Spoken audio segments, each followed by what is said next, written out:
Good morning, good afternoon, good evening, people.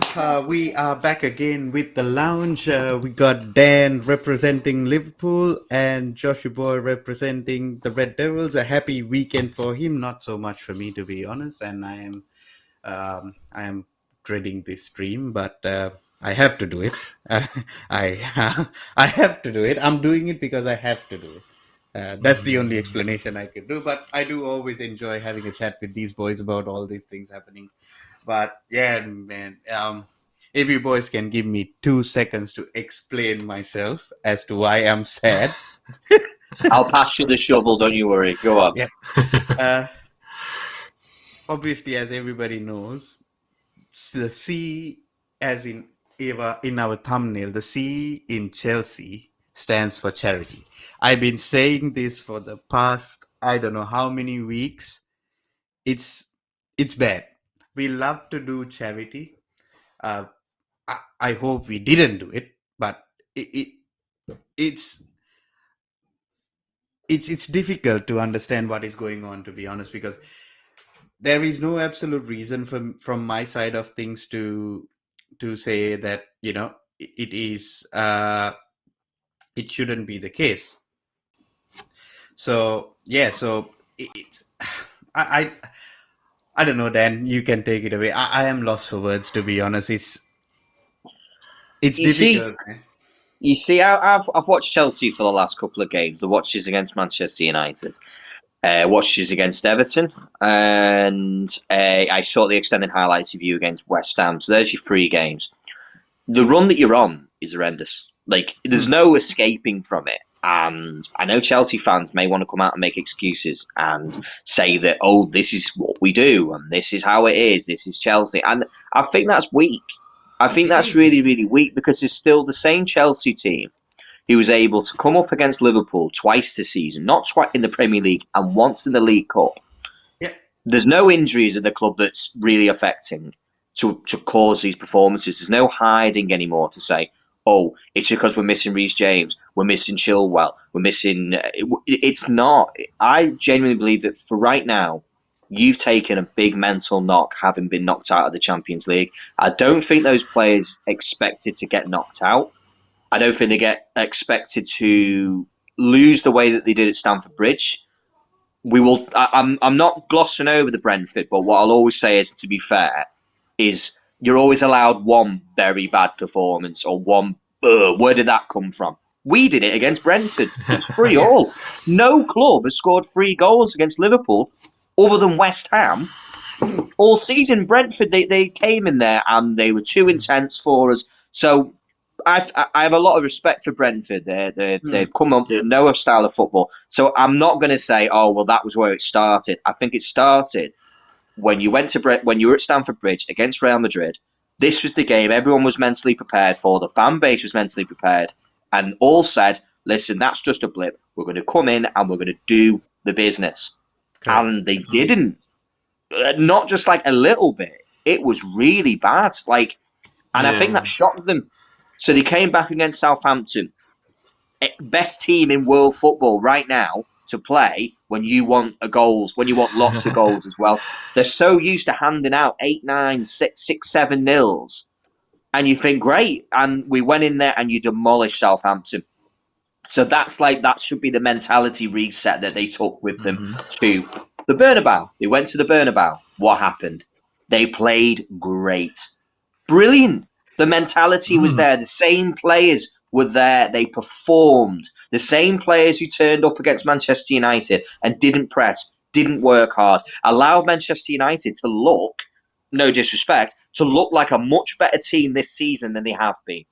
That should have been. Absolutely. As soon as you put pressure on United, they crumble. We've seen it all season. We'll move on to that with the Man United thing a bit later on. But my thing for Chelsea is, this isn't, oh, there's a reason this is just us. I think after you got knocked out from the Champions League, the team has taken the knock. I think mentally, the players are not getting up for themselves. I don't think it's as deep as saying they don't want to play for Tuchel. It's not. I don't think that Tuchel's getting his tactics wrong, because I don't think he is, because they're still creating chances. They're just not putting them away. And again, that's mental confidence. That's being confident to say, I'm going to take this chance or take this shot and I'm going to deliver, and the club at the moment's devoid of mentality, devoid of confidence. So what needs to happen is you need a big performance this weekend, don't you? You Yeah, need to change it because 100%. the yeah. form's so poor. And I want to add to that, like, at the end of the day, it sometimes is not that complicated what we are going through, right? Yeah. People like to overcomplicate like what we are going through. I don't see it that way. At the end of the day, we are still creating chances.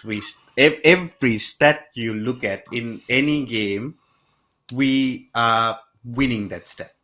It's so obvious, right? Mm, But what's missing in that is that killer up front who is gonna put those chances away. Look, I'm just looking at looking at the Everton stats. Shots 17 to Everton's 9. Shots on target 5 to Everton's 4. And that just tells you everything, isn't it? We yeah. don't have a clinical striker right up front. It's Mm, more than a striker. We just don't have anybody who is clinical enough. Yes, fair enough. Kai Havertz is scoring some goals. He is the highest goal scorer in Chelsea this season. But yeah. Kai is still immature. You saw his immaturity against that Yari Mina guy. You know what I mean? He saw Kai Yeah. his Havertz is immaturity. Kai Havertz isn't somebody that you focus your attack around. No, He's too young. No. Is he 22, 21? Yeah. 21, I He's a guess. creator. Yeah. He's a kid. He should still be in an under 23s. He's performing You much above see, his level. But you need someone more Yeah. senior who's been there and done it. And you see that tells a that's story. yeah. See, there's a few points on Chelsea that I think may have been glossed over here. Like when you look at their league position, the fact that they are so far adrift of the title race up until really up until a couple of months ago, they were kind of there, but then it was just too much. Liverpool and City were too far ahead. Mm. So when apart from the cup competitions that they were in, they weren't going to close that gap. The form that they were in at that time, they were not going to close down that gap that they had. And especially when Liverpool and City, they just went levels. Sort of come the new year, they just started winning everything in front of them. And Chelsea, they were sort of just there, and it's very hard to play for something in the league if you're not playing for anything, if that makes sense. Like they were far enough ahead of the sort of the top four, the fourth position teams, and everyone else was just sort of dropping off. So Chelsea were in this middle ground where they It was didn't like need limbo, to. isn't it? Yeah, they don't need to win every single game because it's comfortable enough. But then all of a sudden, everything's crept up on them, and you have Arsenal and Tottenham breathing down your necks. And if things go really pear shaped, I'm not saying United can get back in it, but mathematically, I'm not putting any hopes on any Champions League spots. But if something was to happen after this Brentford result, United win the rest of their games, who's to say dropping a couple of points, you're not suddenly got four teams going for fourth spot No, I or don't fourth and think third so. spot, and Because it's not going to happen. But it's like I'm just saying the chance how far Chelsea have fallen off now, and as Dan rightly said, the fact that Chelsea played so poor to make United look half decent. That says that is purely mentality. Now, I can't banter anything because you guys are up there, but on the goal scoring thing as well, I mean, the way I see it is when you're a team like City, you can get away with not having an out and out striker because your system, your players, they're all good enough to contribute from anywhere in the field. But Chelsea don't have that sort of no, high echelon attacking arsenal to cover it up with multiple players, multiple goals. You know what I mean? yeah, we are not that team. Like if you look at it, No. right? Chelsea has played 34 games this season, won 19 out of it, which is not good enough in the first place. Yeah, absolutely. Drawn 9 games and lost 6. Arsenal has played 34 games this season, won 20 games, which is more than Chelsea, drawn 3 games, which Mm-hmm. is less than Chelsea, and lost 11 games. Yeah, that's bad, right? Yeah.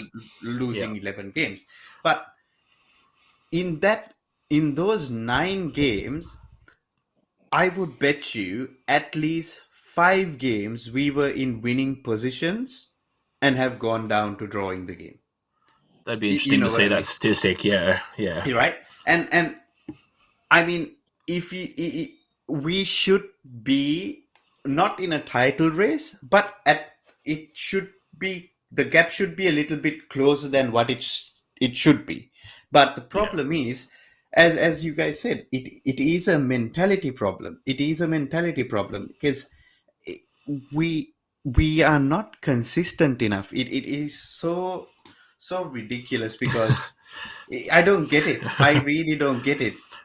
Well, you see, that's the thing. Like, that comes back partially, I think, would come back to my point. Like, when you're sitting there and you're so far in front of teams behind you and so far behind the teams in front of you, where do you get that motivation? What is there to try and push on for? Because, I mean, I'm sure they knew by the time, February, March rolled around, they weren't going to close a gap, and they would have been too comfortable ahead of time. So, they've just fallen away very drastically, unfortunately. 100.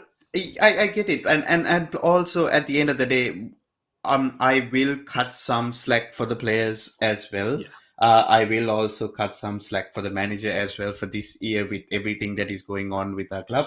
It's not Of a course. tough place to be. It was difficult to start with me and Dan we were having this conversation behind before the stream started.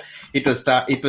It's was tough to start off with having Klopp and Pep in the Premier League, which is already a high standard, and trying to maintain that standard, and you get problems with your star signing, which is Lukaku. He comes and mucks up everything. Then you get the sanction placed on Roman. Then you get all the other, sanctions placed on travel players having to, go through all these other things to do all of these things. Then, going into new ownership, talks about going under administration, and then at the same times, the club was working on player contracts, which straight away just had to stall, and so many things. And I said it like just after the Everton game, we do not belong in what you call Sky Sports. From Sky Sports 1 to a Sky Sports 100, we do not belong in any one of them. We belong in HBO. HBO drama or like HBO crime or something like that. That's where we are. You see, I think that's the point, because you hinted on it, is consistency, and players who are consistent have the mental ability to get up for each and every single match. Correct. Like, this is something which I think a lot of other teams take for granted when Liverpool and City go out there and make it look so easy. Oh, they just win and win. It's not a given. It's a Liverpool team this weekend who made 5 changes, took out 3 of its 5 most important players.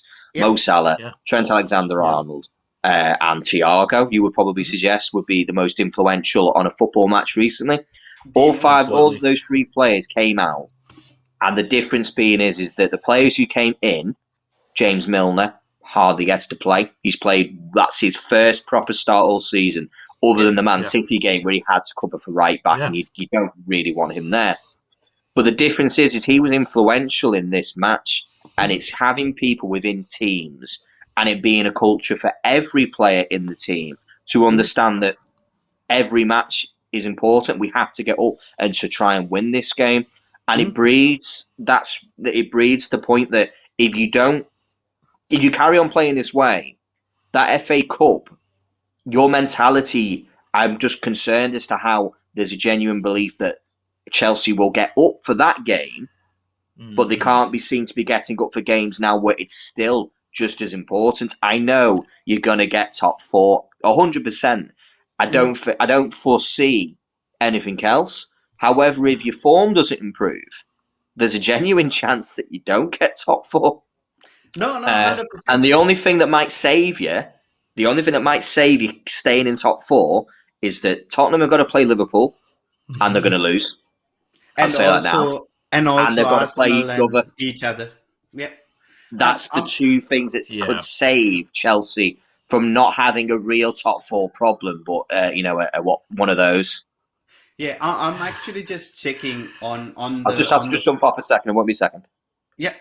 And I'm just checking on the players that are with Chelsea right now, right? Which was actually signed for Thomas Tuchel or whatnot, right? Yeah. I'll start off with the goalkeepers, right? Edu Mendy, we can't really say anything because he is a goalkeeper. He's been good though. Yeah, he's been good. He came in Lampard. Yeah. He came in Lampard's reign. Then you got Kepa that was signed under Sarri. And I believe Kepa deserves to go out of Chelsea and be go into a team and play first team football, because I believe he is good enough. Oh, he is definitely. He's not good enough to stay in like Chelsea's bench. He is good enough to start somewhere. Maybe not for Chelsea, but he is definitely good enough to start somewhere. He's honestly on this. He's not. Yeah, sorry. Go. No. He like Antonio Rudiger, right? I believe Thomas Tuchel wanted him in a different team in PSG, so I believe he wanted him. Andres Christiansen is from the academy. Trevor Chalobah from the academy.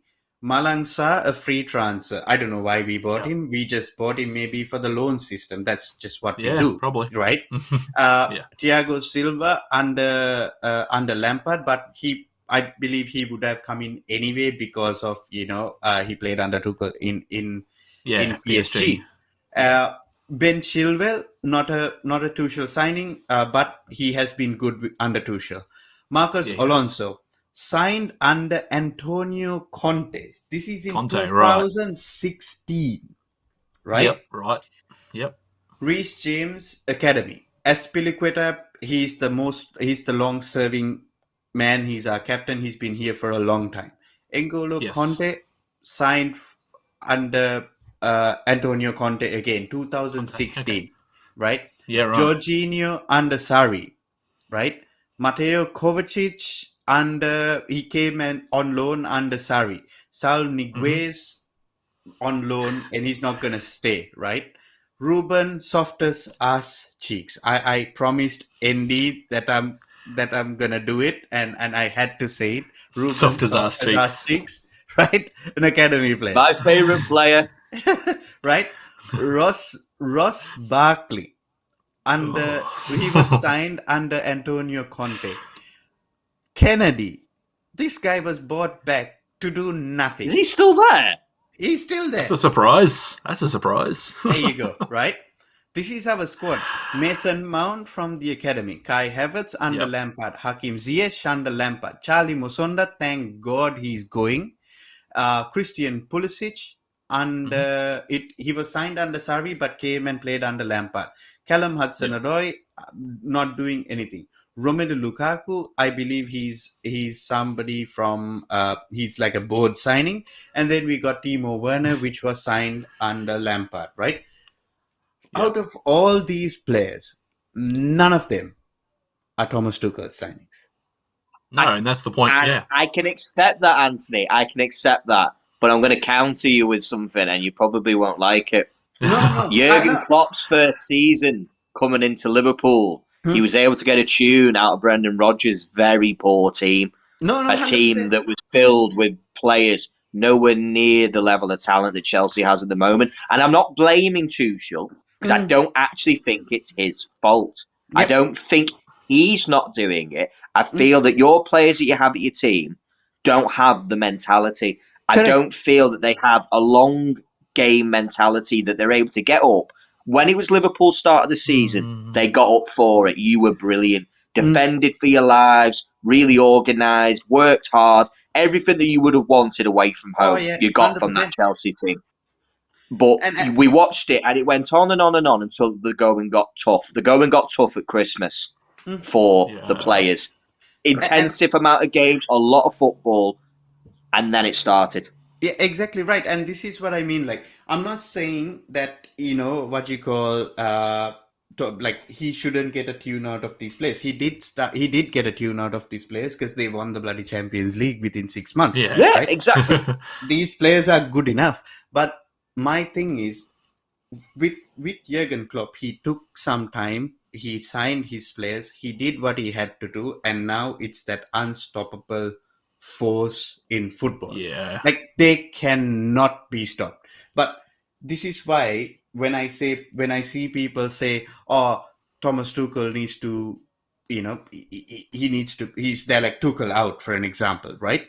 I believe it's just a stupid notion because we need to give this, and also people need to understand this is not Roman Abramovich anymore. Roman Abramovich is not there. No. The new owners are coming in. They are gonna back this guy, and most of these players would leave, and he's gonna get his players, and he needs his chance. He needs his squad to show us. See, that's a point that I was making. It might have been in the last stream or maybe in a back room with someone else. But the fact is, the elite managers, Klopp, Pep's level, they can come in and they can get a team working for them in their system if there's none of their signings. Now, Tuchel, pretty much everywhere he's gone, has had something working against him to prevent him getting his entire 100% squad that he wants to get his philosophy across. You saw it at Dortmund. They are a buy young for the cheap, sell it just before your prime, and get a lot of money. So there's no longevity in that. And what he did at Dortmund, competitive, very competitive. What he did at PSG is basically, like I said, FIFA career mode.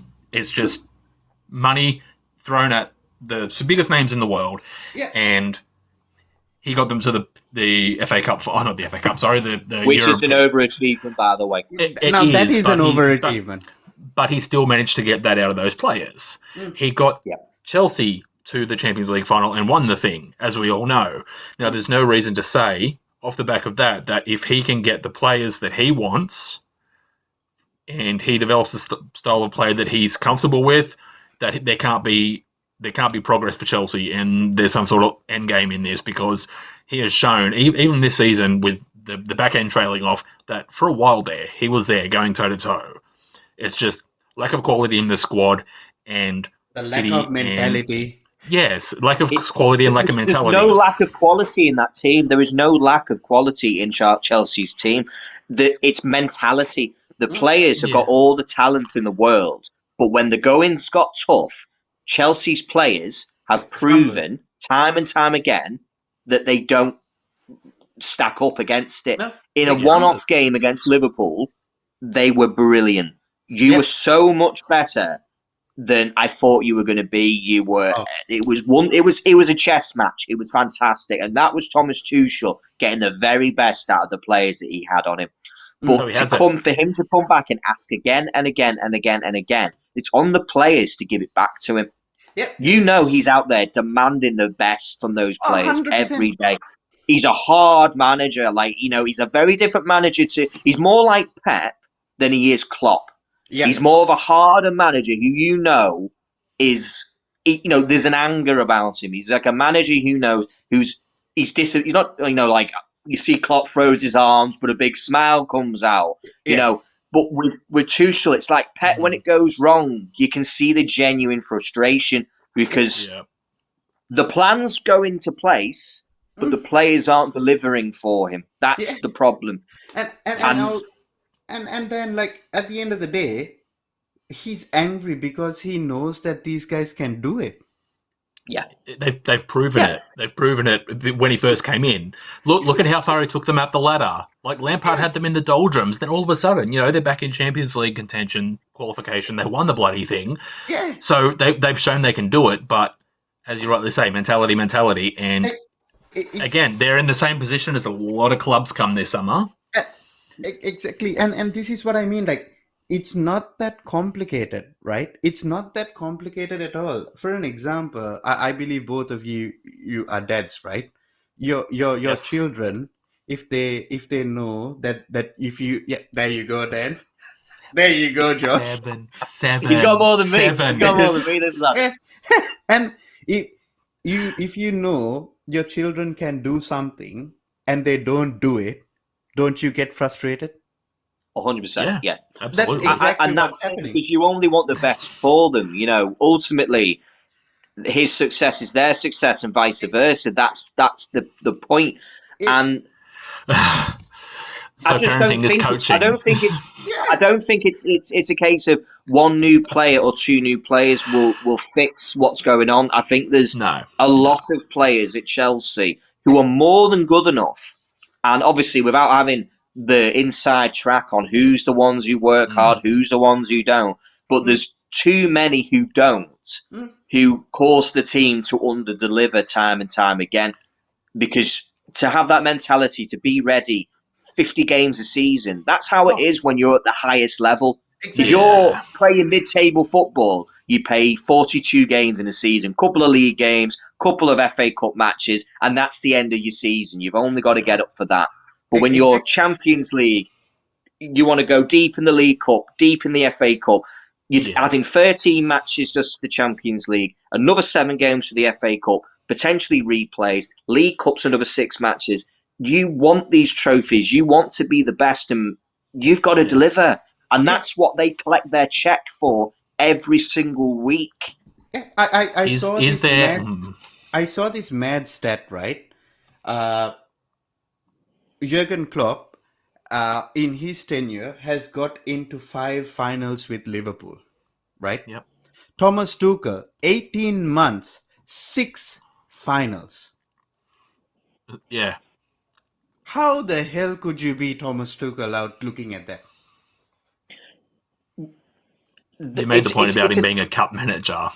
Yeah. You see, that's it. It's a tough one, isn't it? It's a tough comparison because you have a team that has the talent to take you to those finals. Exactly. This isn't, and it goes back to your point, Anthony. You're not overachieving.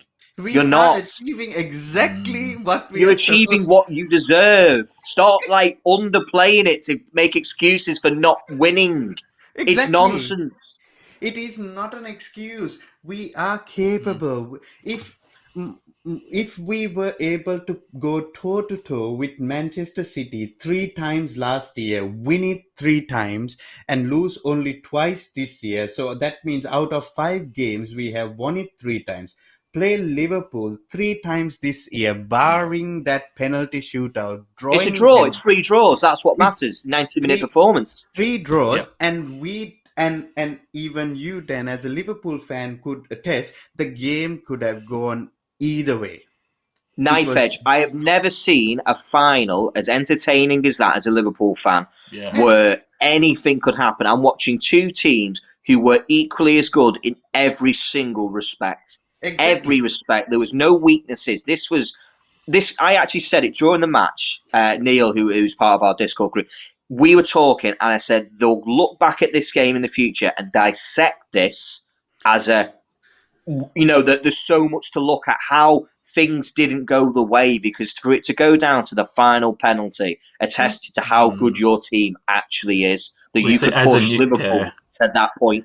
Yeah. Well, as a neutral, sorry, I'll just quickly jump in. As a neutral, I watched that game. Now, I wanted Liverpool to lose. Obviously, rivalries happen, but keep wishing.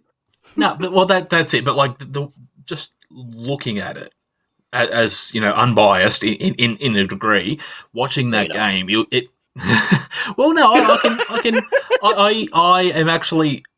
I have my rivalry cap on, but that doesn't mean that I can't sit back and I guess not be biased. Where I was watching the game, and it was literally, as you say, it was chess. It was the biggest stalemate, but it was one of the most entertaining games I've seen in many, many years, because the class on both sides, it was wonderful. I was smiling at the end of the game because it was just a pleasure to witness watching it, as opposed to just being, come on Liverpool, lose. It was just good football, and that's what at the end of the day, even if it's Manchester United getting their ass kicked, if the other team play exceptionally well, it's not as bad. So when it comes to it, like the City and Madrid game, high quality, same as the Liverpool and Chelsea, just it was high quality, and I was glad to watch it. And that's something that the tactical side of things and the players actually being up for the fight was the biggest difference. And as you said, it was even at the end, open play, 90 minutes, it was a draw.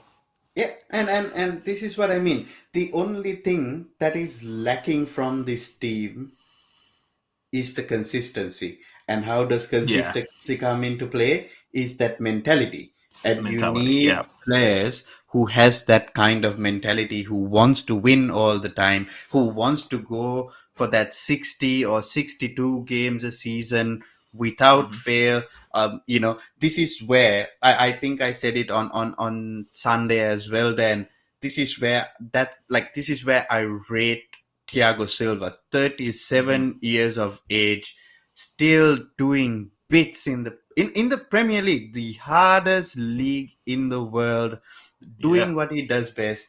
And these youngsters and everybody who is gonna join our club and who is hoping to join our club and who is already in our club needs to take a hard look at themselves, look at Thiago Silva and be like, man, this guy, this is who we should be. This is who we should Yes. replicate ourselves. It's a wonderful example, and it goes on for something which is quite interesting. Just not to bring it back to Liverpool, but just bringing Thiago Silva up and someone about mentality. James Mhm. Milner again Exactly.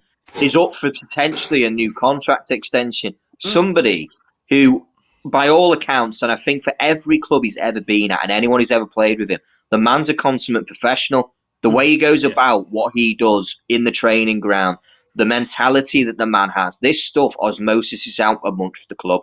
You mm, bring in somebody like that, they don't need to play to influence the game. That no, sounds a weird statement, but no. to have someone in a team who, speaking to the young lads, he's setting an example. He's in the gym Yeah. first. He's doing this. He's making his runs. He's doing all of those things that you want them to do. And that's important that those people set down standards. And if Yeah, you don't have players who set standards, then what happens is the standards drop, don't they? Because yeah, if you can get away with it, you will. yeah. The old Uh, dogs are the last few. yeah. That's true. So I need to give a Warriors left. Yeah.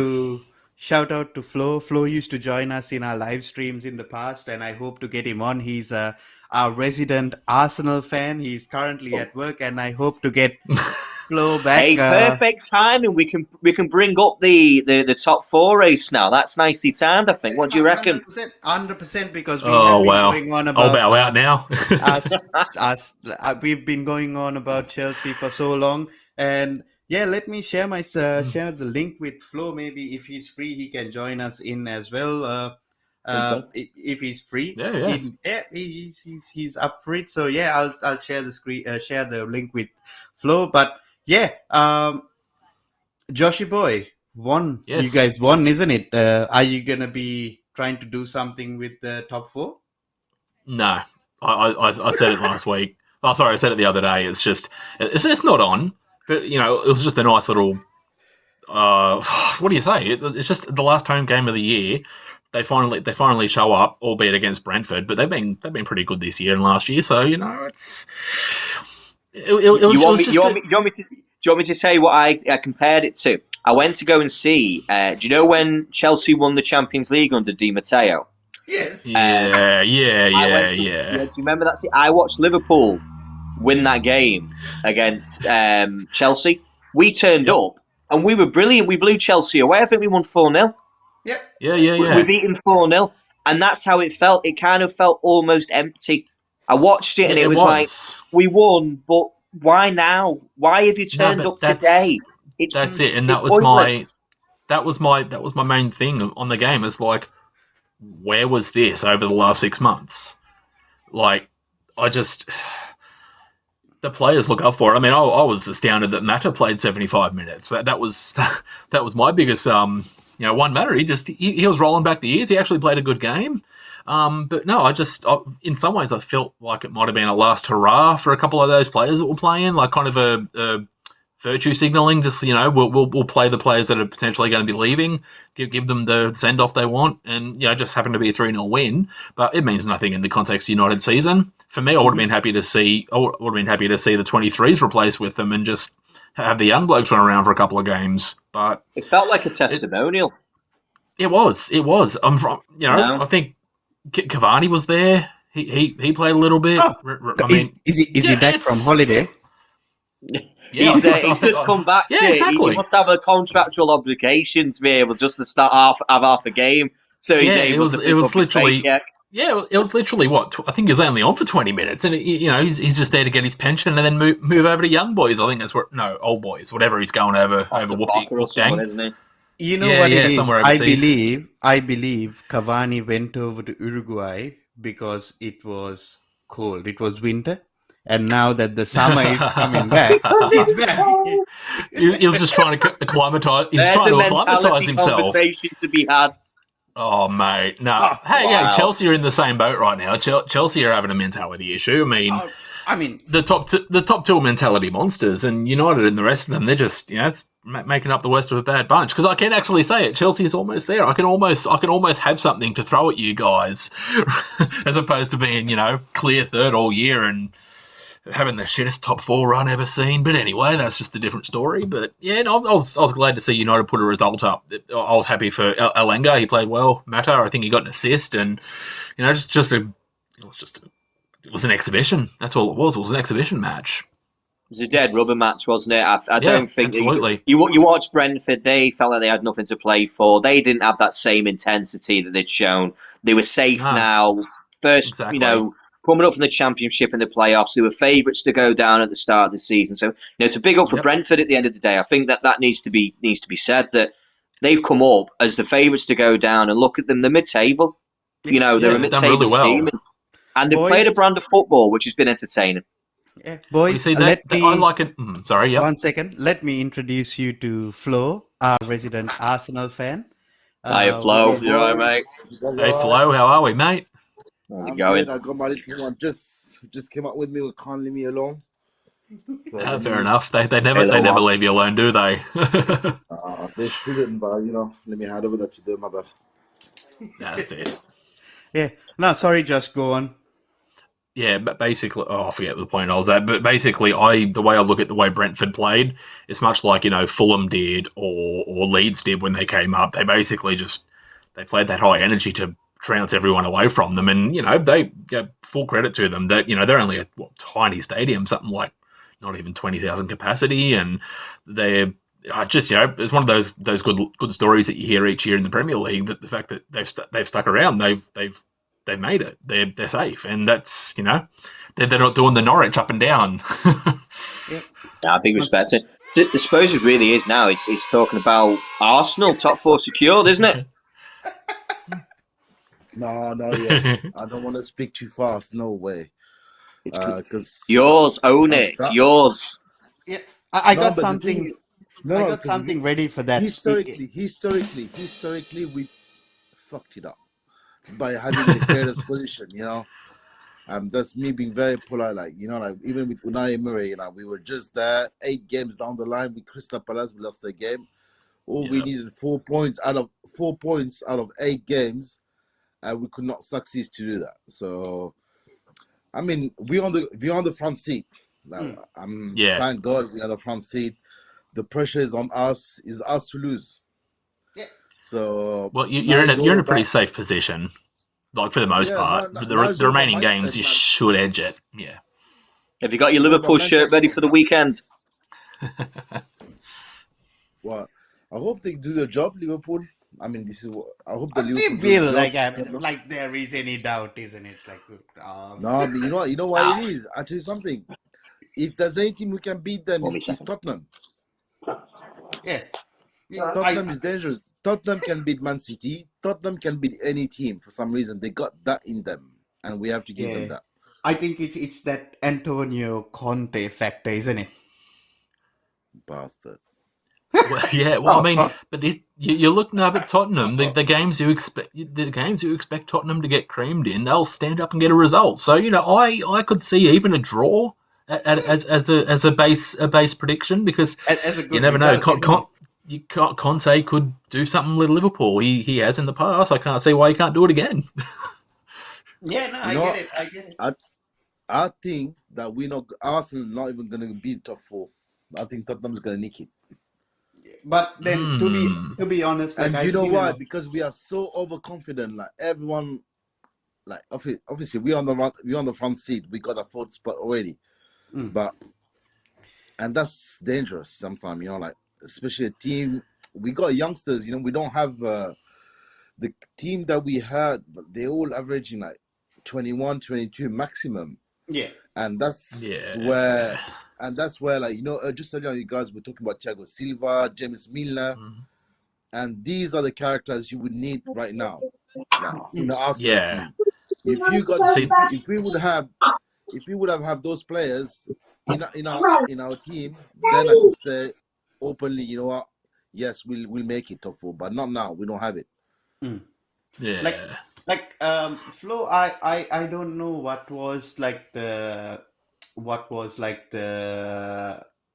league positions last year for Arsenal, right? Like, I just want to compare. Do you see this as like an improvement of the team, or do you see it any differently? Like, oh yeah, I just got it in front of me right now, right? You guys were 8th and at 61 points, and this year, points wise, you have improved, which is 63, and there is 4 more games to go as well. And if we just look at the wins and losses, right?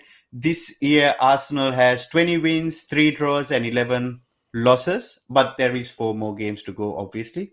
And last year, Arsenal had played 18 games, won 18 games, 7 draws, and 13 losses. And you scored 55 goals and conceded 39. And this year you have scored 54 goals and conceded 41, which is more than last year. Do you look at this season as an improvement, or are you up there because everyone else is shit, basically? I think it's evident. I think no, there is an improvement. I think everyone knows there's an improvement. I think Arteta. You don't like him, do you? I did not like him, but at the same time, what he has done after that third game, the first 3 games we had this season with 3 losses. At that time, I think no Arsenal, anyone in football had faith in Arteta managing to keep the job, because I didn't think nobody had faith on him. But he came back so strong with the decision with Aubameyang. I mean, I disagree, but at the same time, it's the right decision. Right. We have to agree to disagree on this. Yeah. No, that's fine. Like, I agree with that decision, to be honest. And now I think we can't say no. And after that, he's good at what he does. He's a football brain. So if we can hang around the top 4 position till the end, and we can get a couple of good players over summer, I think Arsenal will be a strong candidate to fighting for the top 3 position, not 1, 2. I think for next year, what you guys need to focus on transfer wise is probably an experienced player in each part of the field. So someone that's sort of 25, 26, a little bit older, been there for a little while. An experienced striker is probably a must for you guys more than anything else. And then get maybe I don't know who you'd suggest, like someone that's sort of like a James Milner type player. It doesn't have to be British, but someone that's a bit of a workhorse that's been there that can just sort of help you guys through those sort of moments where you need to learn and grow. I think that'll do you guys wonders if you go and get someone sort of in their peak, even. Absolutely. Yeah.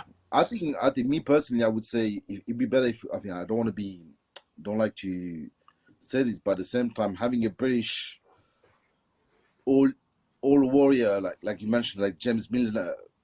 Yeah, it's those players. That they inspire you. They know the Premier League. They breathe. They live. Their parents were fan. Their grandparents were fan. Their great grandparents were fan. Yeah, This through generation is that it's in the DNA. So they know the mindset, and those people, when they speak out off the pitch, trust me, like they get heard. You mentioned James Milner, perfect example. Thiago Silva, perfect example. They are leaders in the country. Like they're monsters. Exactly. Wow. Jordan Henderson, like, bloody brilliant, isn't it? Yeah. But Jordan Henderson's going to be the future James Milner. He's going to be the kind of player who will go if he stays at Liverpool. I think he ends his career at Liverpool. To be honest, I and think so as he well. isn't leaving while Klopp's there. Let's just say that, and that's No. 4 more years of Klopp. He's going to be Mm. 35. He's going to be the same ilk. He's a kind of a player that it's testament that he isn't the most talented in that Liverpool team, No. but somehow he has the ear of Virgil van Dijk, Mo Salah, Sadio Mane, all captains of their own respective countries and incredible footballers. But when he talks, everybody else listens, and it's so That's- underrated because many it isn't teams, techy so many- and it isn't flashy. And that's the thing. So many teams. Yeah, sorry. Go. No, I was just gonna say, like, speaking about legends and future legends and old warriors. Just wanted to bring something up that Joshi wanted to talk about as well. This Roy Keane's thing that he wanted to, that you wanted to say, Josh. Yeah. Yeah. So. I'll just take that quickly. But basically, I'm pretty sure it was in the punditry after the Brentford game, and basically he just got asked a couple of questions, and he's had a couple of these in the past, but this is his most recent all-time United 11. So you see there, it's got the 4-4-2 formation. Now he's gone with Schmeichel in goal, Neville at right back, Pallister and Stam as a centre back. Stam is one of them players like you see shit scared of him. Yeah, just chopped up. Yeah, no, 100%. I'm just looking at. I just found it. So carry on, Josh. You back, mate. Yeah. Oh, just something happened on the screen. Anyway, Ince and Robson in the midfield, Giggs on left wing, and Rooney and Ronaldo as strikers. Now he's basically said all of these players are, they're the consummate professionals. They're the ones that, they might not have been the most technical of players, but they're the teams, they're the players that will always put in a shift for the team. And it just so happens, we all know the history of United and how decorated and well regarded all of these players have been. Now, for a comparison, I've got my own little all-time 11. I mean, I've not been around as long as Keeney has. Yeah. But I've got just for a little bits of shits and giggles, I put my own little all-time 11 together. So a lot of the same players, but a bit of variations. In goalkeeper, I've got Edwin van der Sar. I just think he was all around better than Schmeichel was, and I saw more of him. So this is a little bit of bias. Yeah, a little bit of bias, but it's also based on, I'm about 20 years younger than Roy Keane. So yeah. So my fullbacks, I've got Patrice Evra and Gary Neville. I mean, they were unbreakable, basically. Now, I've gone hard man as a centre-back pairing. I've gone both Jaap Stam and Nemanja Vidic. I mean, I rate Ferdinand. I rate all these other guys, bro. I love the big hard guys. They just, they'll turn your skin inside out. And I get it. He still wakes up in the night thinking about Fernando Torres, though, doesn't he? Oh, he does. Fernando's coming. No, he does. No, but you have to be quick to get around these blokes, though. Otherwise, they'll take your legs off. It's a matter of fact. I get it. Now, this is a 4-4-2 as well, by the way. On the wings, I've got Ryan Giggs and Ronaldo because that's where they made their name. I know Ronaldo left, Ryan on the right. They can play either side for the most part, but anyway, midfield of Scholes and Carrick. I think that's a nice little balance there. Scholes was techie as hell, and Carrick's just. He didn't go for Scholes in this, isn't it? That's no, he didn't. Found very weird. But he played with both Robson and Paul Ince, and he basically, it's that thing. It's a workhorse thing, and for me, that's the same thing as why I'd put Carrick in. It's that underrated workhorse that did everything without. Yeah, he same as like Milner and all these guys. And up front, I've got Van Nistelrooy and Rooney. You can't go without them. Like two of the most prolific players in their time. So. Yeah, I just figured that was a nice little bit of fun for me to have a little say about. No, I really wanted to get Josh's thoughts because we were talking about the top four and then Manchester United, and Flo joined us as well for a little bit of Arsenal because I think it's important to talk about Arsenal and their trajectory as well. Because absolutely, just like Flo said, it might be a little progression. It is progression, and I believe they have really done something this year, especially from the style of play that they have been playing from last year to this year, it has been really good. I am not one of these people who cares much about style of play. I care about the win more than anything else at the end of the day, Yeah. because 100%. that's what's most important to me. I don't even mind if my team plays like Burnley but wins 37 games out of 38 games. I'm Still just picking a that type of, title up at the end of the day, aren't you? yeah, like I'm that type of person. I just prefer the trophy. You know what I, I I, mean? I suppose just staying on Arsenal. I mean, my kind of question would be like to Flo as an Arsenal fan of just asking, what are your expectations for next season? Then going into not just the Champions League, but within the Premier League, what would be like the floor that has to be set at Arsenal? Well, this flow, I mean, the aim is to win the league. I think Mhm. everyone has to have the same mentality, like with a United fan, Chelsea fan, City fan. Yeah, You need to start the league with the intention to win it. yeah, That's number 100%. one. agreed. Absolutely. So Yeah. your intentions are to win. Now, realistically, what Arsenal can bring along, I think just City and Liverpool are just a league of their own. Mhm. The best two team in Yes. the world, like with a mile by a mile. Yeah, Real Madrid can make miracle day after tomorrow. I hope they do. They make miracle because I really want them to go through. Fingers Uh, crossed. yeah, I mean, everybody's hoping this. By the way, I mean, it's yeah. not I've only. been a Madrid fan since the 90s, so I always Yeah. wanted Madrid, but that's beside the point. But Benzema, I just would love to see him being a French person to go to the final and carry the Champions League and win the Ballon d'Or. That'd be exclusive after the controversial Yeah. that he's gone through 5 years without playing in the French national team just because of whatever some crazy stories about. And Canate will lift it for you Frenchmen. Don't you worry about that. Ibu but we are Canate will messed lift up. it for you. Don't worry. That for the national side, he'll sort it. Beautiful. Yeah, Oh, but we are Joshi, messed up. We are this is messed what up we as just have well. to do: eat some M&Ms and chill out. You France is know what messed I up mean? as a team is messed up. As a country, we are messed up. We don't have the right mindset. That's probably the reason why I'm here now in the UK. So, what But do you think from the Champions League then? So, Champions going League, into you is no, getting I out of the think group a minimum? no, I think we can do better than that. I think at least quarterfinal, semis. If we can reach quarterfinal, I think I'd be happy. Mm. Yeah. And Not also, a that bad is not standard to a. have.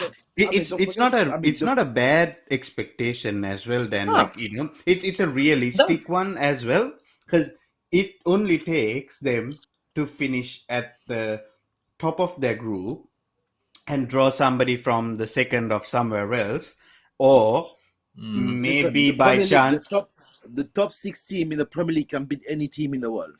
Mm, Yeah. exactly. Oh, 100%. And that's the thing. It's not to get lucky. You can get equally unlucky. You can end up with a Mm. tier one, which is say Liverpool or Manchester City, Mm, winning. From winning the title this year. Then you mm. can end up Yeah. with either a Real Madrid. Probably going to be AC Milan this year. You look at AC AC Milan and Milan. think you could give them a run. I genuinely do. Yeah. AC Milan, Um, they're you, old. They're old. Look at the striker, the yeah, Giroud, they Abramovich. didn't Come on. blow me away when people called Liverpool, "Oh, it's the group of death." I looked at them and went, Mm. Nah. "Really? Yeah. Maybe No. No." maybe 10 years AC ago. Milan would Not have, not not today. Oh Not yeah, no. today. The press. 15 years ago, but nah, they don't. Yeah.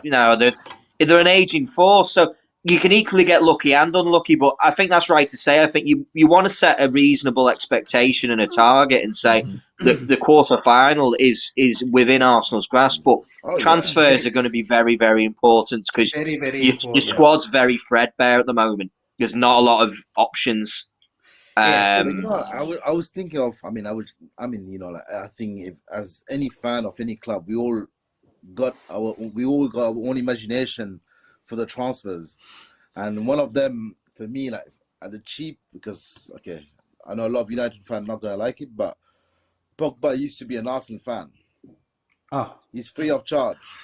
Oh Jesus Yeah, Christ! no, He's free of charge. you can have him. You can have him. He won't do anything for you guys. You can have him. I mean, Think I so? have no say in it anyway. But No, I but don't Yeah, know. Just just quick question. because there What? is two clubs no, that but has actually reached out to Paul Pogba as well, and yeah, one of them is Chelsea, and the other one is yeah, they Manchester have. City, and Yes, that there is a strong possibility that he might actually end up in either one of those clubs this summer.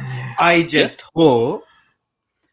I mean, I would love a Paul Pogba. That's fine, but Mm, what is Paul Pogba going to give us if we don't have that person up front who has the mentality? Because Paul Pogba is also the type of person that might just simply drop off because he wanted to as well.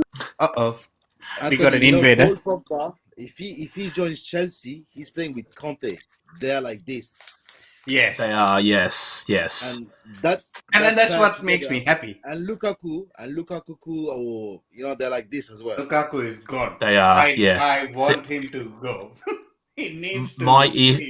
see, but look at Pogba's body of work over the last 6 years, though. He has barely ever done anything in the Premier League apart from, I think it was a game against City, and apart from that, I can't really think of too many Oh, But times where he's nah, actually. but Well, No, but I, I I would just think like to. I just no, think no. of the wages that you've just done well to get rid of high wage players like your Aubameyangs, your Mesut Ozils, your Sanchez's, who have all been on very big money. That it probably makes sense that not your champagne player like Paul Pogba, but he is going to expect high money, Hmm. and that might not. It might be a bit kind of almost a step backwards in a way. I mean, yeah, Paul that makes Pogba to sense. yourself. I mean, ultimately, he probably means more than he does to me.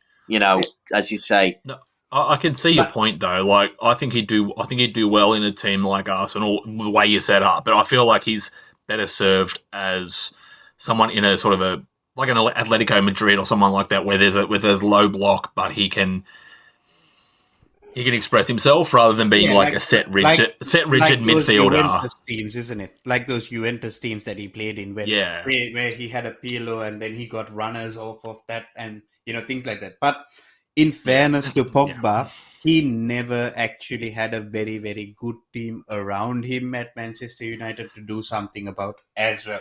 I mean, I'm but, just yeah. wanted to give him some credit, and Yeah, it's No, not They did it the all wrong his way. I fault think Yeah, as well. United always had a good team, but they just that just don't work.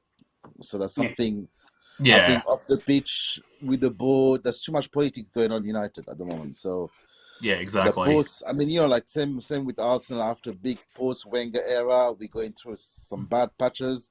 I think we done the right decision by sticking to the same person, and I think that's learning by United mistakes. Mm, Because Yeah, if yeah, Moyes would have been there for another couple of years, I think things would have changed. Maybe. Because I mean, look at what he's doing in West Ham. Unbelievable. Like he is probably the yeah, greatest at the moment, the best British coach we have. Mm, So yeah. It is, Exactly. isn't it? yeah, He he is is. actually the best British coach. None of these teams have any British And coaches he above Hey, him. don't is. tell that to Newcastle fans. Don't say that to Newcastle fans. Eddie Howe's the second Eh, coming of the Christ. Oh, they're, by the they're way, still higher Flo, than Newcastle.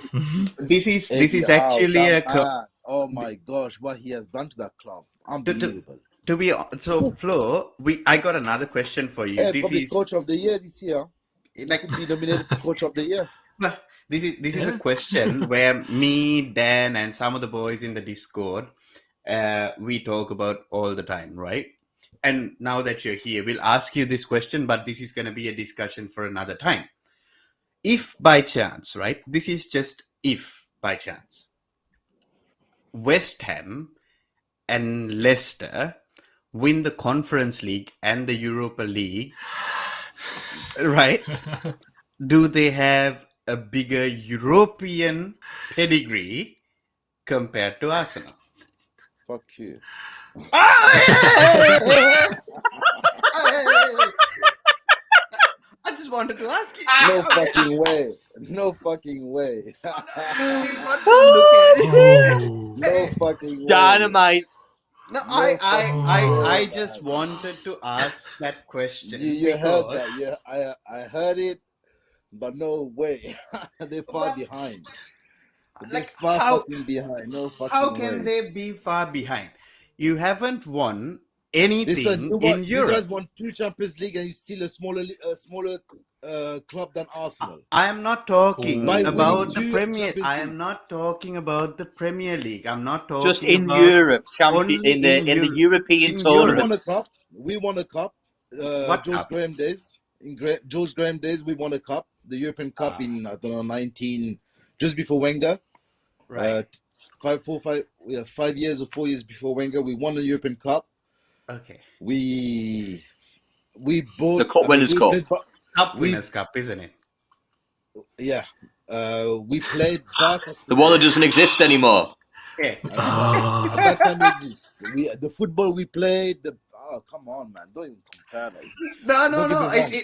I'm not No, saying. but I'm at not. the same time, just I know where you're asking. coming from because it's a valid point. Yeah. It is a valid point. Like it is a It's a valid point, conversation that needs but to fuck be that. had. No You know what I fucking mean? way. If No. if West Ham go and win the Europa League, and I decide in 20 years to go back, if no one else wins anything, I go back on Wikipedia and I'm like, all right, European honours: Arsenal 0, West Ham 1. Oh, West Ham have a better history than Arsenal. Yeah. Well, then in Yeah. that case, we can go to Nottingham Forest. We can go to. Oh no, 100%, bro. But they already have a bigger one than Arsenal, so that's not the question. but The real that's the question is to look at the new ones who are coming in, who are going ahead potentially. Premier League era. Yeah, Premier League era. Yeah. Like for an example, like we I'm very have. confident we'll win one. When I do not know. We should have won Yeah. that fucking Champions League. I cried over. It's hard memories. Yeah. It's hard memories. Losing I a mean, Champions League final is probably the worst worst. feeling is losing the World Cup on final.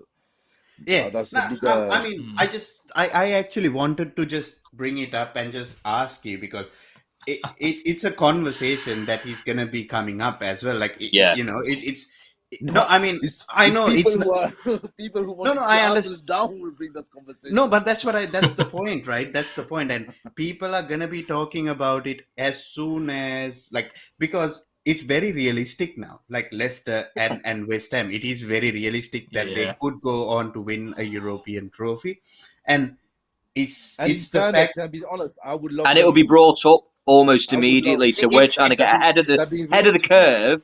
Yeah, And because it will be the first thing that will be brought up in debate is, are they now bigger European pedigree clubs than Arsenal? there will be so many people who will be waiting to talk about it because it will trigger so many Arsenal fans, such as yourself, to reacting that way that you did. Because at the end of the day, you have how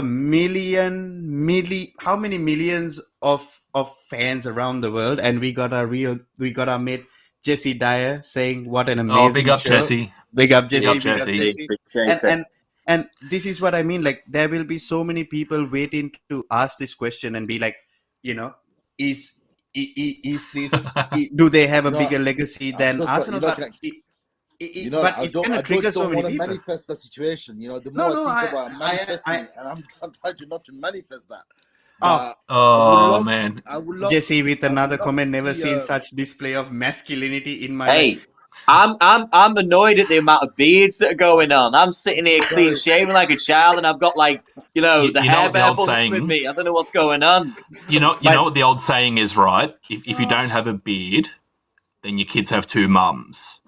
You know what they say? When you don't have a beard, you've not got a weak chin. That's what I've heard too. I've heard both, so I'm safe. So that's fine.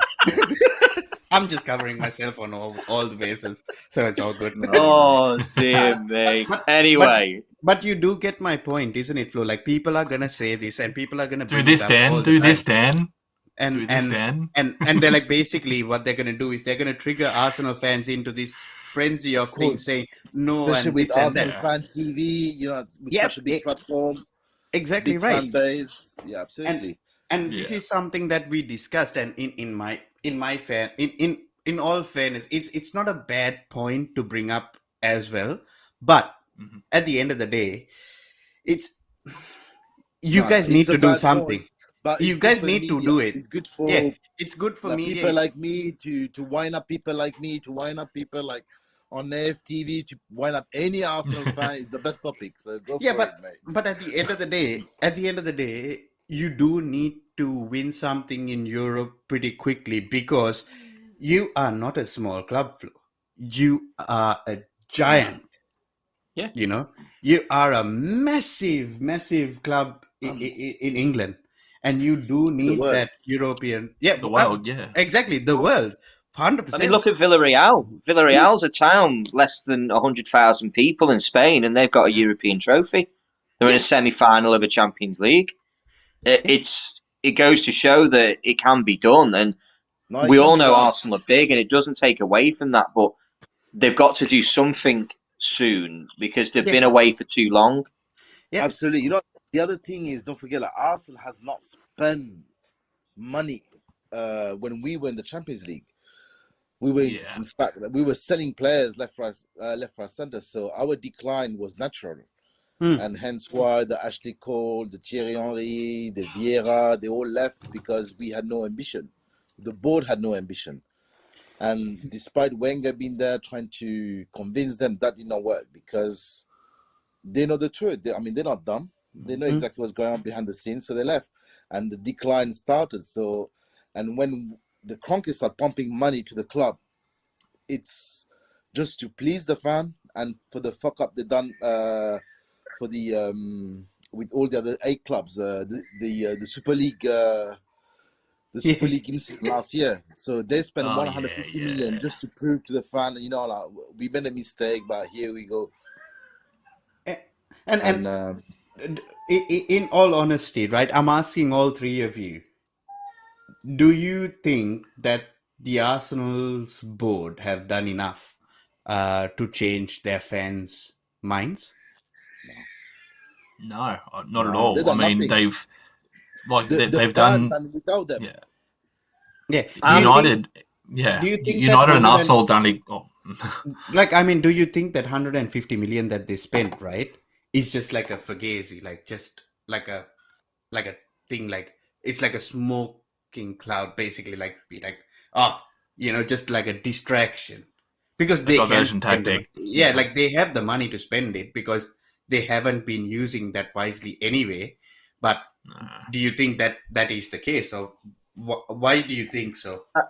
there's spending money, which is great. You know, Liverpool get this thrown at us all the time that we don't spend enough money in comparison to other teams, shall we say? But it's who you spend it on. Mm. Martin Odegaard has a good season. I want to Oh get yeah, carried away and say he's been amazing or he's very been very good, brilliant. He's had a very good very good. season. Yeah, very good. Yeah, Oh, he's been very 100%. good in that midfield, Mm. and that was a good piece of business. Mm. Tommy Asu's not worked out. Kieran Tierney hasn't really He's worked worked out. out. He's made of biscuits, in the words of some other ones. He is.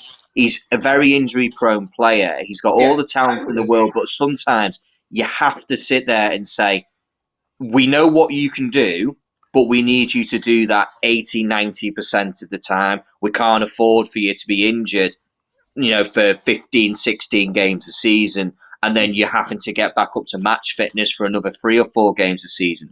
And Yeah. by then you're missing half a season, and we're not Yeah, getting the true Kieran that's Tierney, a which really we good all want. point. And it's That's a time to really good maybe point. move on. But you made the right decisions so far in getting rid of players like Aubameyang. It was a risk, a huge risk, because if you hadn't won the games that you'd won, and you Mm. were in where Man United are now, the season's a failure and the Yeah, fan base wants him out. yeah, But everyone will now go, he's put all the chips on red and it's come out red. Champions League. What yeah. needs to happen now is the fan base needs to not sit there and go, woo, yeah, the whole Super Mick Arteta system is right. Yeah. We're where we want to be. Now we need to keep moving forward because we're nowhere near where we want to be. And So, that means more players, better quality. You need a really good striker because Eddie and Nketiah and is Lacazette in the Champions League ain't going to do it. and, Nowhere near. and realistically, to at least have that standard of what you said to us earlier, that That quarterfinal of the that Champions League, go deep in the cup competitions. be competitive within that top, like to the top third spot, or maybe be ready to take the second place if if there is a slip up somewhere. Yeah, Josh, you were going to add something to what I was saying, I Yeah, guess. I was going to say, being a United fan, we're in similar sort of fan groups, I guess, when it comes to the extreme fans, the more conservative fans, where the expectations of both clubs have been top four is good enough and will keep you going. But this is where a lot of the fans and the social accounts and the big heavy hitters on fan media need to actually change their mentality about things instead of going, "Yay, we're back in the top four, we're back in the Champions League." That's not the expectation. You need to start pushing both clubs. They both need to start pushing harder and harder to go, well, okay, we're here now, but we don't want to stay here. We want to get better. We want to get bigger. We want the players in. We want the best in class to drive us to the titles now, rather than just being like, okay, cool. They're gonna take their foot off the gas and not invest as much because now the squad's good enough. They need to be okay. Well, everyone in the club, all of the coaches need to be like, okay, we need to fill these positions with these kinds of players and move forward from there. As I said, for Arsenal, they need a couple of experienced players. For United, they need a clear out, but I'm just saying you need a certain profile to fit what your manager needs to get the best out of his abilities. And that's what needs to happen with these clubs now to go to that next level. Yeah. And So I don't settle for don't settle for top Just four. carry on what you just mentioned, Yeah. Josh. I Yeah. think now for all the other clubs, apart from Liverpool and City, because I think we can afford another 2 years not winning a cup in the Premier League. Because I think we have to settle for it, I guess. Yeah. No choice. Liverpool, yeah. So I mean, this is the time for United, City, Tottenham, Chelsea to press the reset button. Yeah. Yes. And do it, because after that, once it's done, Pep and Klopp are gone, and this is the chance for any other teams to come back, because the day they're gone, that's when the title is gonna switch hands. Yeah. Well, and even then, sorry, continue. Yeah, no, I just wanted to say, we got a good friend Twisted here asking us a question, and I think this is directed at Flo. Will Arteta's ego hold Arsenal back? And loving the show. Thank you, brother, for watching the stream. And as always, everybody who is watching can participate like this. Put in your comments and ask us questions. Doesn't have to be good ones, just random questions, to be honest. But yeah, Flo. Twisted, I think if you want to become a great, you gotta have that ego. Right. And without ego, you're not a winner. Yeah. And that's an elite type sure of mentality, isn't it? And I think I'm sure that all of you must have probably played sports during your youth time, and so have I. And when you got that ego, you got that killer instinct, and you see things that other people think, and you don't give a damn or whatever, because you got that vision, you got a tunnel vision, and you know that's gonna work, and you know it. And this is what Arteta got. He got that tunnel vision, and he believed in that. I don't know if you guys watch the podcast. I can't remember the guy who done the podcast with the guy from Sky Sport, the Spanish guy, Guillermo, Guillorme, the Spanish guy, the Spanish pundit, about Arteta. And that guy, he kind of gave some insight of Arteta, how he works and stuff like that. But honestly, I think that if Arteta managed to secure top four, and cross finger, Leicester or West Ham won't win the European Cup, man, we'll be in the Champions League. He's conceded. No, but we gotta say, that happened in the past. I remember when Tottenham finished fourth and Chelsea won the European Cup, or no, it was United who won Jose, Jose won the United Europa won League, the European Cup, Europa League, out. So. That's the key. I think the UEFA should do something. Gilham Balage. 5 teams. Yeah, right. 5 teams, 6 teams. That's the one. Balage, that's the one. Yeah, him. Okay. He's good. And he's good. I just got to point out, right? To be honest, I understand the whole idea of we should be ready to pounce when Klopp and Pep leaves to win the league. I am not that type of person. I want to win it when they're there, just to it's a sense of personal pride, and why the hell would I want to win it when they leave? I'm not some second rate, like, No, you know what I no, mean? no, no. I don't I think they don't. will leave, but There's I don't. I think It's you got to be I know. realistic too. No, yeah, but it's, even though it is unrealistic, but just imagine what sort of pride would it bring to you, to your club? You won the doesn't league matter for me. It doesn't matter. during the period where you got Pep and where you got Klopp. You know, why do you think why we were considered as title favorites this year? Because we beat Pep in the Champions League final. That's the only reason why we were considered as title favorites this year. But it's like, this is where I was going to bring it back. I want to win it. It's just my personal thing that I want to win it, because I want, if I want to be the best, I want to be the best, and that's how it's proven for me in the past, and that's how I like things done in a certain way. But just going on to add on to what Flo was saying, this whether he's I like Arteta, but I just think he's like a massive PR machine, to be honest. In my side of things, everything about him is PR based. Everything about it is like, he has these weird buzzwords that he uses all the time. I personally don't like him, to be honest.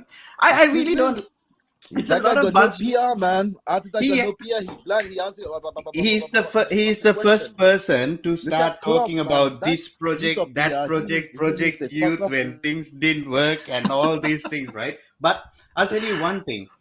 You need to also understand, like, Chelsea, Arsenal, United, Tottenham, everybody needs to be. The league most probably will be a lot more competitive than this time, because next year it will be Pep, it will be Klopp. Then you got Thomas Tuchel who will be there. Then you got, hopefully, either Pochettino or either Antonio Conte. Then you got Eric Ten Hag. Then you got Mikel Arteta. Then you got your David Moyes, who is going to be there to throw in the spanner to disrupt everything. Brendan Rodgers is going to be back. If it, a little bit better, he will never be on the top four, but he'll have a very competitive team. Always, he has generally had some competitive teams.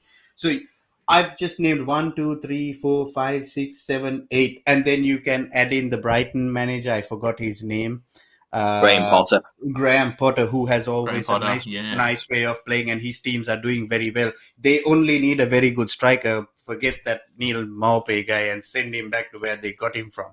And also, I believe Newcastle is going to be there or thereabouts, maybe trying to go in for European spot as well, because that's how they're going to start building their teams, because they're going to have money to throw around as well. So there is about 7 to 10 But not like teams before. next year. And now because I mean now yes, they got money to throw around, but it's not like the days when Roman Abramovich brought Chelsea. No. I understand that. No. I understand that. I'm just saying, like, they are gonna be competitive. Like, I'm saying they are not gonna be the Newcastle they were before. They are gonna be more competitive. Like, they spent 100 something odd million in January. So they're gonna be spending another 100 to 150 million, hopefully, in the summer as well, because their ambition Hopefully is not. also, and I'm just saying, at least there's gonna be 7 to 10 teams who are gonna be like, there or thereabouts, who's trying to do what they want to do things. The league is gonna be a lot more competitive for that top 4 spot. You know what I mean? You see, and I think that you're going to get your net winners and your net losers when it comes to. I don't think what you've just mentioned is going to affect Liverpool and City.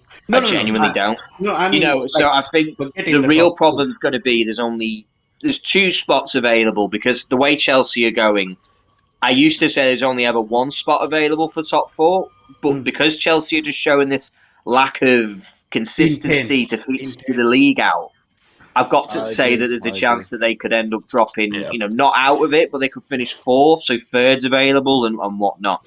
Yeah. So you're going to have Tottenham, if Conte stays, will be a competitive team. They'll still be Spursy and they'll still be inconsistent, because they've shown that this season. Yeah, of course. Arsenal should improve. I'm going to say will, but should improve, because there's no guarantees. They should improve. Leicester have been dreadful, but I genuinely think that Leicester's team is in a bad way. They're losing a lot of very They're important going players. down. Jamie Vardy's obviously too far past it. So we might not see Leicester as a team who are in that European space. No. And I think Newcastle's a Yuri really good Tielemans is shout. going I as think that well. their building job, like Yeah. Flo just said, it's going to take time, a long Yeah. time. Yeah. They can't just dump money into. They're going to have to be very clever in how they Yeah. buy and who they buy, but they will be in around that 10th, 7th, 8th position, kind of That's what I in mean. there, probably causing problems. Yeah, exactly, Anthony. So this is where it's going to be very difficult because someone's missing out. Yeah. It's either going to be Manchester United, it's going to be Arsenal, Yeah. it's going to be Chelsea, or it's going to be Tottenham. Tottenham. Four Yeah. teams, and two will miss Big out. Two clubs. players, Correct. two managers will underachieve Correct. next Well, see, season. you're missing one thing there. Just because all these other teams are improving, and they are, but the key point is City and Liverpool are going to improve as well. City are linked with Haaland. Liverpool are linked with Tchouaméni and a couple of these other younger players that are first team Fabio ready. Carvalho is going to be announced. Carvalho, yeah, but these players are still they're succession planning, and there's enough games for these players to play in every single competition. So Liverpool and City are only getting stronger. It's about how far the gap is going to be come next season. Because I know United's going to be way off it. There's a clear out coming. We're not going to be we're going to be more, I guess, Europa League and Conference League positions next year at best. Now, but yeah, City and Liverpool, they're just maintaining their standard, and City are getting, if they get Haaland, they're going to run away with it next year. Difficult. No doubt. It's going to be very difficult. Doubt. And this is what I So- mean. Like, I mean, forgetting the top two spots, the rest, the top four race is going to be very interesting because you got your West Hams, you got your Newcastles, you got your Brightons, Wolves. also Wolves, or maybe also a Leicester to put in because on their day they play really well as well. Mhm. And then you got your traditional other four teams that are actually trying to get into that top four. It's going to be so competitive. And to be honest, yes, Liverpool and City have been very, very consistent, and that's what they have proven to be, and that's what they are. But they also Yeah. can't afford to drop off because No. these No. teams will try to capitalize as well. And this is where teams like Arsenal, who are in the men, who are already into their project, going into this, Yeah. they need those how would I say it, experienced heads to come in and guide the team a little bit more because they have been Yeah. there and they have done that. And that's where even Chelsea needs they need consistency. That's what Chelsea needs, to be honest. Well, They need this is where the big interest comes from because with these It's new going to be owners a at massive Chelsea, summer, by the way. yeah, these new owners at Chelsea, who knows what their We don't structure is know. going to be like and how they're going to do Might their not buy anyone. transfers. Yeah. Chelsea You and don't Chelsea and United could be out of it, and the fact that Tottenham and Arsenal are now the new semi-consistent team, they're going to have a summer to improve. Conte's going to get a couple of players he wants, and that makes him happy. So what's to say that it won't be City, Liverpool, Tottenham, and Arsenal next year again? That's I think that's the most logical top four that you can think of for next season based on current evidence. On current form, yeah, definitely. This year I don't even know why United did not grab that foot spot. Like this year, you guys had such a good team at the beginning of the year, gelling so No. well. I think you were banging 4 goals to nil, 4-0, 5-0. At the beginning, this thing. I'm going to counter that straight away because we had good players, but we don't have a good team. We have elite players all over. Well, mostly over the park. You don't have a good team. Come on, your team is supreme. Okay. Our It's players. a delight. It's a delight. Okay, if we line up Arsenal and United together, pound for pound, player for player, United would have a slightly better and more talented squad all around, player versus player. 100%. But as a team unit, they're shocking. That's why we haven't claimed fourth position. That's why we haven't gone on to the next level. Ollie left and Ralph came and tried to do things and they gave up. They're snakes. They have no spine. Holy shit. I think for me, what's his name? Soldier, he overachieved. Yeah. He should have never been there Yes. for 2.5 years or 3 years. He overachieved, No. and that's why he kept his job for so long. So, because he's maximum 6 months. He's not a manager, but you should have had. I mean, now managers win the league. Like, look at Klopp and Pep. They win the league because they're Yes, the best two managers in the world. So exactly. a team like United, you would have, if you would have, I mean that's just old stories again. Conte instead of Soldier or Ranić. Ranić, I don't know what the hell went there. He should have never even been there in the first place.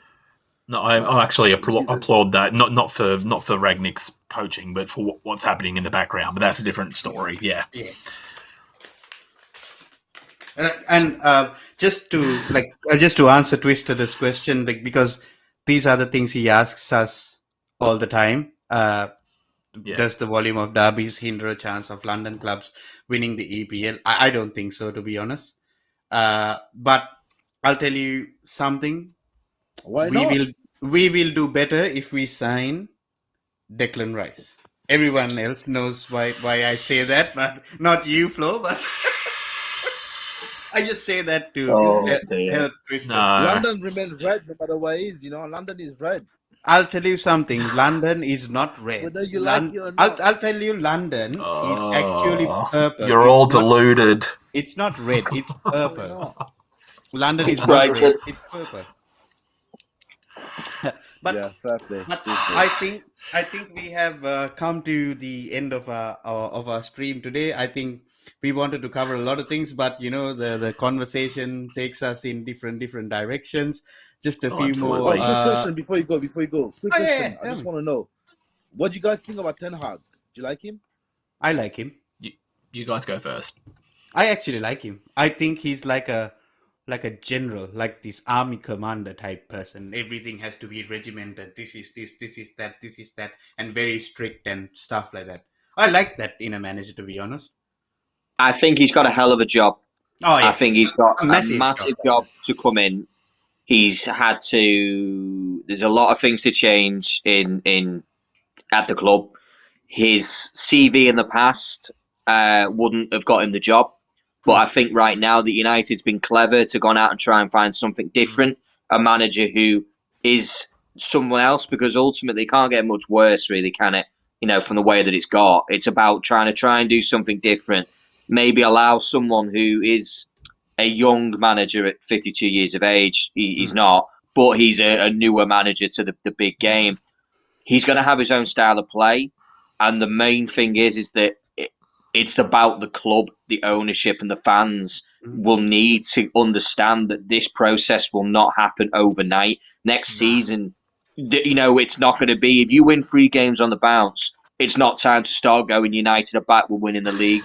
or straight away say we are going to win the. Or if you lose the first 3 games, if you go in and draw 2 games and lose, it doesn't mean it's about, there's a process to follow, and it sounds really cliche, but there's so much comparison of Klopp coming in at Liverpool. This has been used so many times. But it's been used as an example. It's been used on Sky Sports. It's a dead debate, though.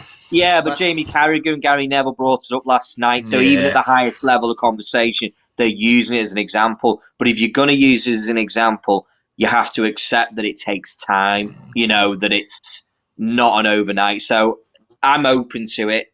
I think he's got a good chance if everyone supports him.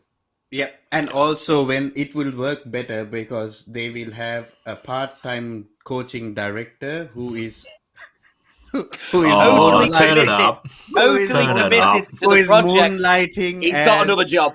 Yeah, who is moonlight, bro? His job was so easy. He went and got another part-time job. That's what happened here.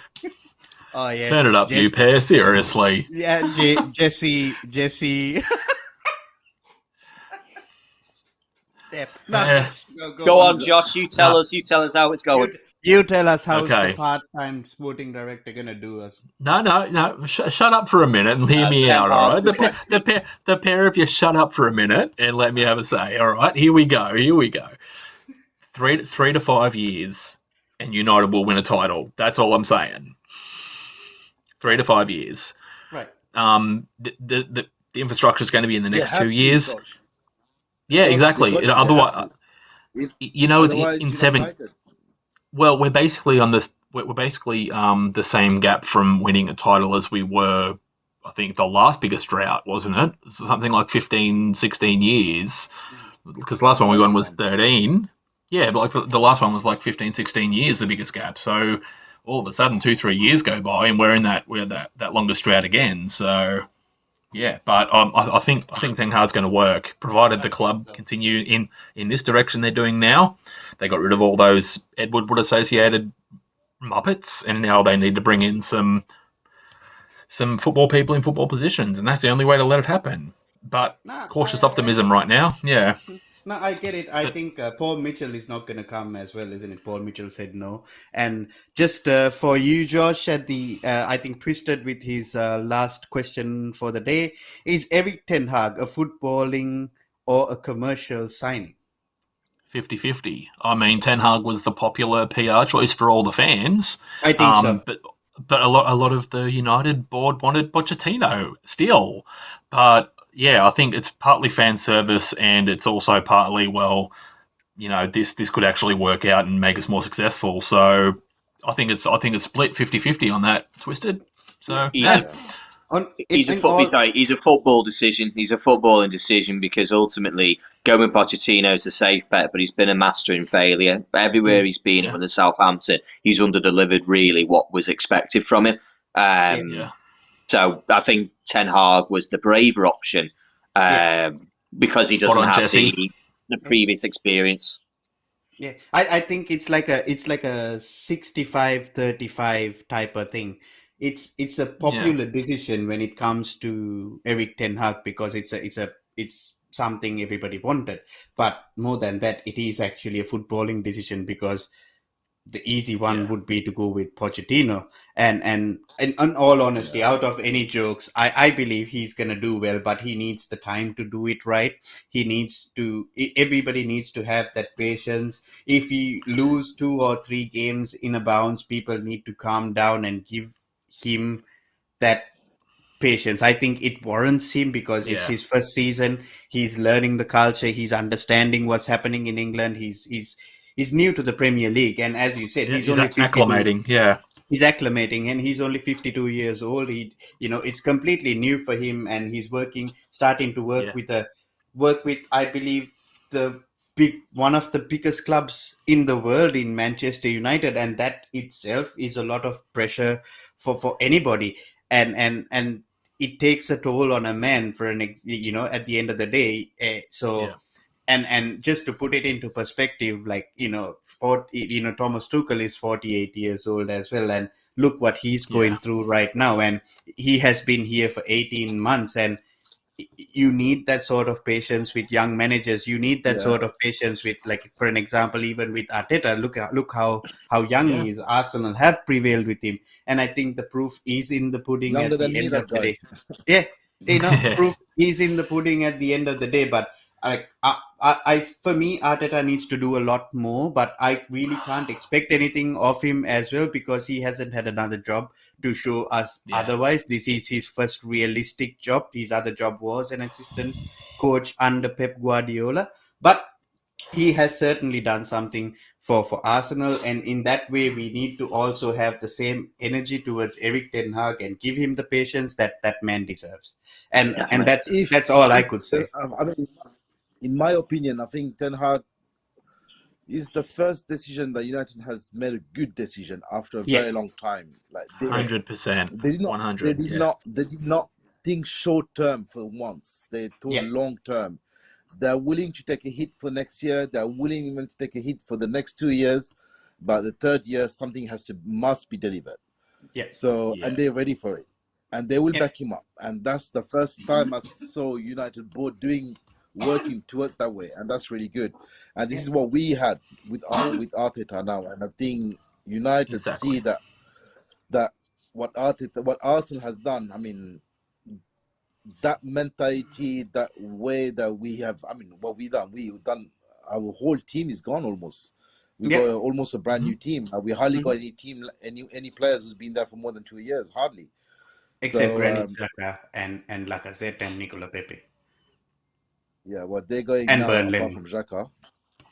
And that's what I mean. So out of that whole squad, Granit Xhaka and maybe Bernd Leno would be the only people remaining, which means a squad overhaul has been done at Arsenal, and that's where we need to give that benefit of the doubt for Eric Ten Hag as well, just as Flo was pointing out before. But welcome back from Xhaka. And Yeah, Josh, I'm sure it that you is. did not enjoy the goal Yeah. you guys conceded. Like, boom. Oh no, definitely not. It was not the finest hour at all. No, it is what it is. And as always, thanks boys for joining us in today in the lounge. This is our new segment, which is episode 2, and we will be having our episode 3 next Saturday, same time as today, or maybe an hour early. Flo, I hope you can join us for that stream. Would love to have an Arsenal perspective just before the head-to-head When is it? game next Saturday. We'll be having our next stream. Yeah, hopefully you can join us. Love you too, Jesse. Ciao. Oh, And mwah, mwah, mwah. we love you, Jesse. Cheers, mate.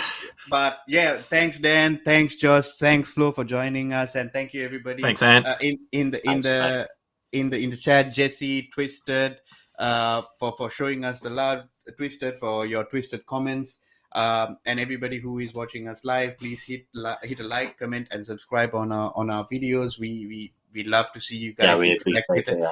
Yeah, we love to see you guys interact with us. It's more fun that way. And I believe this 1 hour and 36 minutes that we spent with you guys just went past, and I didn't even realize it's gone. Blinked and missed. Blinked and missed. And thanks, Twisted, for. I mean, we talk about Twisted, football, mate. Appreciate man. Football, we can talk 24 hours. Exactly right. That's right.